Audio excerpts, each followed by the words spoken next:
When I was a kid, this was during the Depression. And during the Depression, there used to be magazines called stuff like Popular Mechanics. Do you know any Popular Mechanics?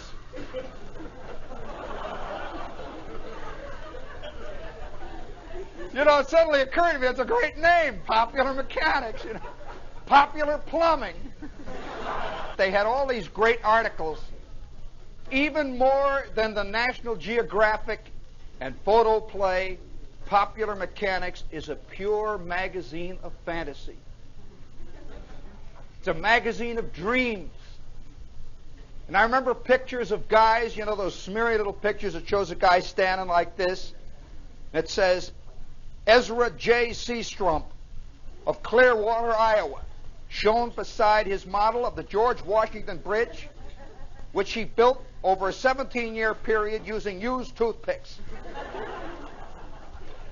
And it shows him standing, and there's the George Washington Bridge. Nobody's working.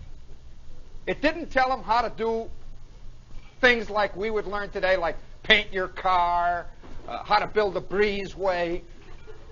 Nobody had anything. So everything was totally impractical. How to build a color organ. How to build a harp out of cigar boxes. Yeah, and piano wire. They really did have articles like that. And it would show this guy playing a harp, you know. Yes, sir, that's my baby. And the building of it was more important than even the concern for what it did. And more important than that, nobody built any of it. They just read about it. And they would think, gee, wouldn't it be great if I had a color organ? In the afternoon, Bing Crosby records would come on and it would light up blue and red. And I could sit there and watch all the colors. And in the back, now this is where it really got serious. In the back pages of Popular Mechanics was where the dreams really grew. There would be an ad saying, earn big money in the private crime detection industry. And it would show this guy wearing a cloak with a high silk hat, with a cane with an ivory head. And it says, there is Agent X10, trailing a dangerous operative. The Kansas City School of Applied Police Techniques will send you a free lesson. Send your name and address to Big Doe, Kansas City. You know, guys could imagine themselves with capes, you know, and ivory-headed canes, trailing guys who had stole tires off the Model A's. Somehow it was a dream world. And one of the greatest of all the ads that appeared in the back pages of this particular publication, I once saw actually work. One time I'm this kid, and living next door to us was a guy named Brunner. Let me tell you about Brunner. He played a great part in my life because Brunner represents Beowulf, you know. Brunner was drunk through the entire Depression. He was bombed, you know. He was always... Brunner would come home, and Brunner could do things with apricots. He had all kinds... Listen, he invented jungle juice before there were jungles. And Brunner worked at the railroad 1 day a year.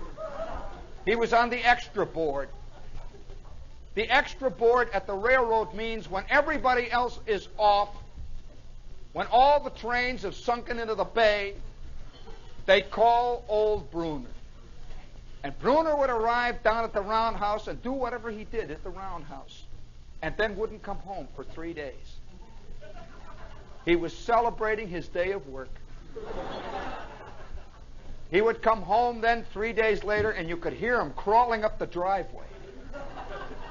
And you could see Mrs. Brunner there, framed in that screen door window, standing there, you know, sort of fat with her flowered house coat, with her copy of True Story in her hand. And she'd say, easy, Ralph, the second step now, you're on the second one. And Ralph would come staggering up. He would reel in, and you'd hear the door slam, and then you'd start to hear the yelling. And then it would slowly, quietly die down, and Brunner would be hibernating again till the next day that he was called. Well, one time, in the back pages of Popular Mechanics, there was a full-page ad that ran for about a year. And it said, earn big money at home in the triangular donut business. It said that there is a tremendous untapped demand for triangular donuts. And the ad was in big, bold type. It says, men, don't wait for opportunity, go after it. And it shows this guy with a great big coat on, with a fur collar, with a Hamburg hat, and you see trucks behind him. It says Triangular Acme Donut Company. It shows this guy has started in his basement with the triangular donut machine that cooked them while you watched. And there was a picture of the machine. It looked like some kind of a little chromium cage with glass windows on it. And it was a coupon. It says, don't wait now. Virgin territories are still open for the right men. You may be the right man. It says send their name and address, and you would receive the machine, and you would pay for it out of your earnings.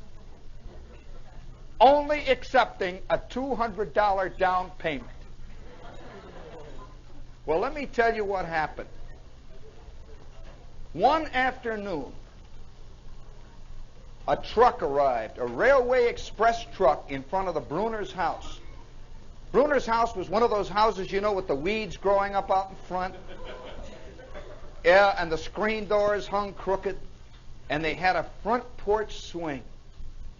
Well, Mrs. Brunner would sit there and rock, and one day out in front of their house arrived this big truck.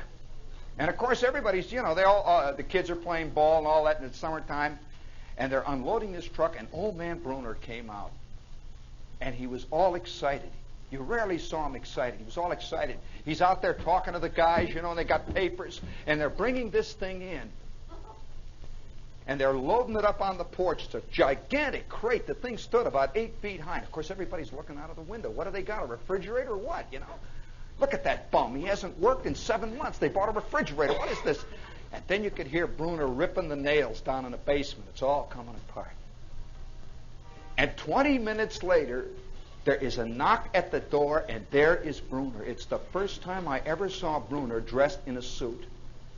He was a mechanic, you know. He always dressed as a mechanic.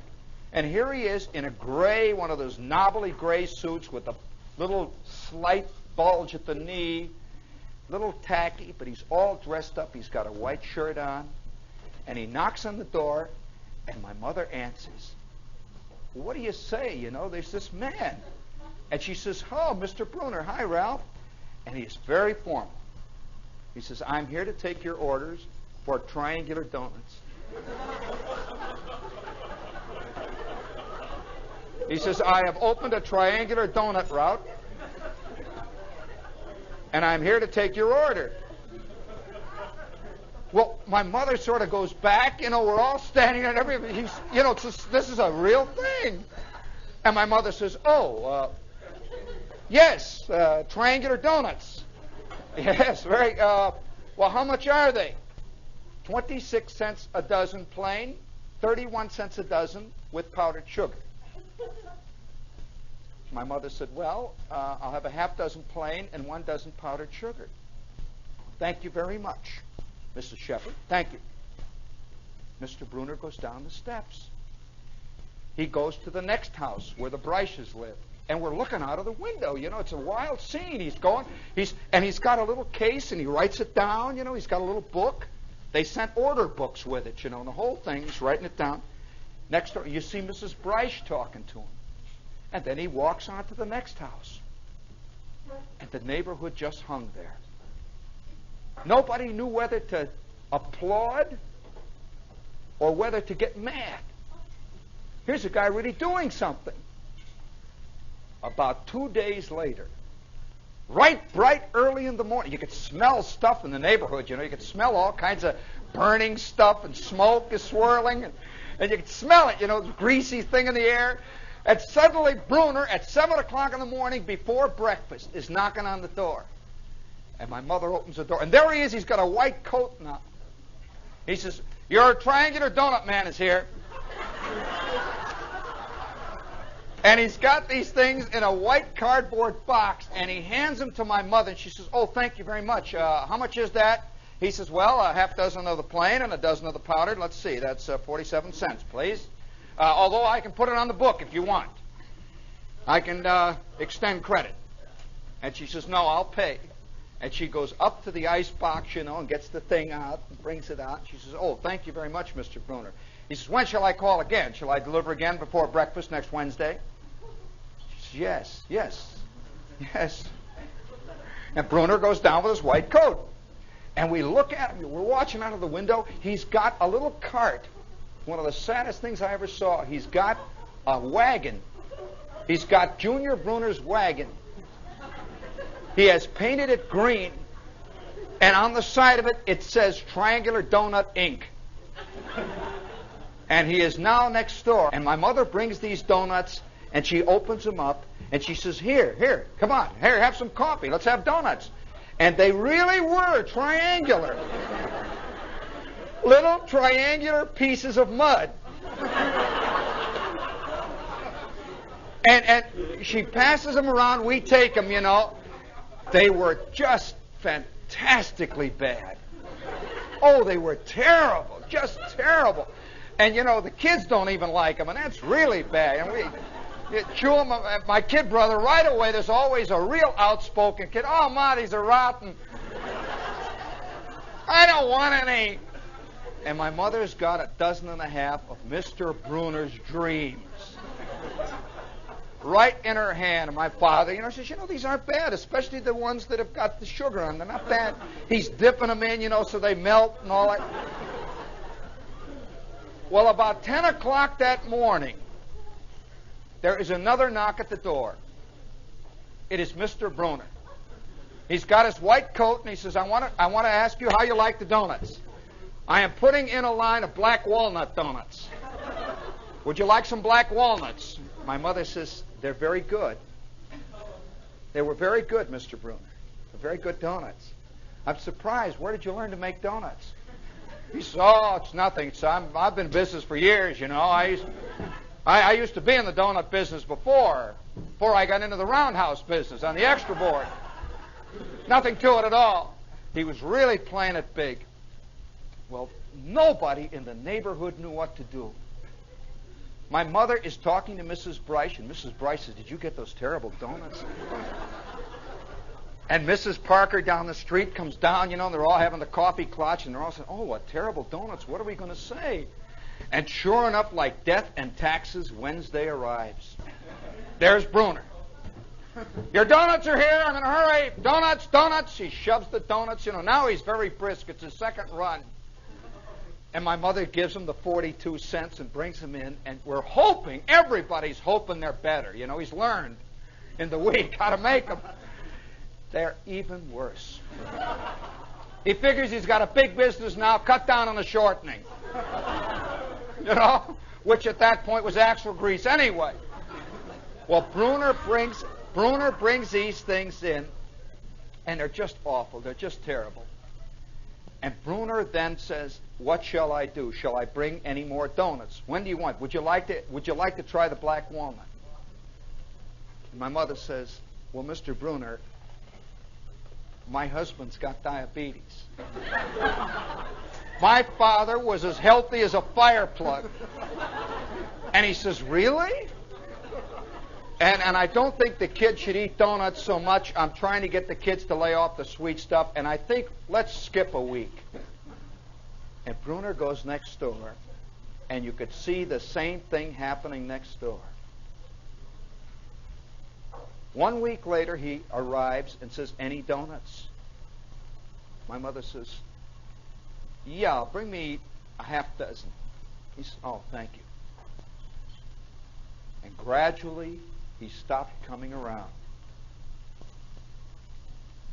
And then finally, it was all over. And Saturday nights would arrive, and you'd hear Brunner crawling up the steps.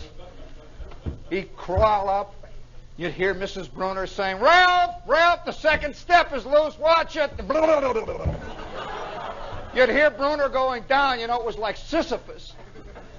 And you'd hear him going down the basement steps. Then he'd boom, boom, and then it would go quiet again. Well, about a month later, I am down in the basement. You know how kids play in the basement? And there, back by the coal bin, with a bunch of old tires and old barrels, is this donut machine. It's covered with dust, and oil, and crud.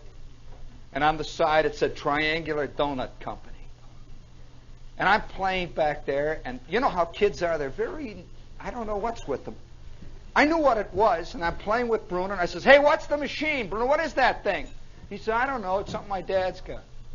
I said, "What is it? What is it? What is it? What is it?" You know, all excited. "What is it? What is it?"